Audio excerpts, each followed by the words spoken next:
बिस्मिल्लाहिर्रहमानिर्रहीम। अस्सलामु अलैकुम। फ़लाँ इंसान अच्छा है, फ़लाँ बुरा है, फ़लाँ छोटा है, फ़लाँ मुनाफिक है, फ़लाँ बदकार है, फ़लाँ मकार है, वगैरह वगैरह। ये हैं हमारे अक्सर एक दूसरे के लिए इस्तेमाल किए जाने वाले कुछ कलमात, कुछ आपकी मौजूदगी में और कुछ गैर मौजूदगी में। किस्सा मुख्तसर के बाज़ औक़ात तो आपको पता तक नहीं होता और आपके किरदार की धज्जियाँ उड़ा दी जाती हैं।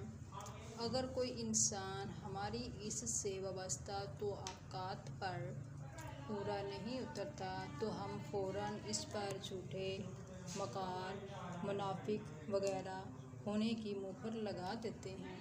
ऐसा लगता है कि या तो गैब का इल्म हमारे पास या फिर हमें इल्हाम हो जाता है कि कौन अच्छा है या बुरा। ये इंतहाई घटिया फ़ेल है और कभी ऐसा करने लगो तो एक नज़र अपने किरदार के आईने पर भी डाल लेना। यकीन जानो बहुत बड़े गुनाह से बच जाओगे। सूरतुल हुजरात आयत नंबर 12। ए लोगो जो ईमान लाए हो, बहुत गुमान करने से परहेज़ करो कि बाज़ गुमान गुनाह होते हैं। तजस्सुस न करो और तुम में से कोई किसी की ग़ीबत ना करे।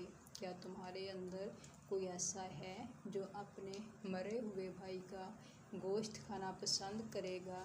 देखो तुम खुद इससे घिन खाते हो। अल्लाह से डरो, अल्लाह बड़ा तौबा कबूल करने वाला और रहीम है। बहुत बहुत शुक्रिया दोस्तों। अगर आपको मेरी वीडियो अच्छी लगी हो तो प्लीज़ इसे लाइक कीजिएगा और मेरे चैनल को सब्सक्राइब कीजिएगा और मज़ीद अच्छी वीडियो देखने के लिए मेरे चैनल का विज़िट करते रहिएगा। बहुत बहुत शुक्रिया। अल्लाह हाफ़िज़।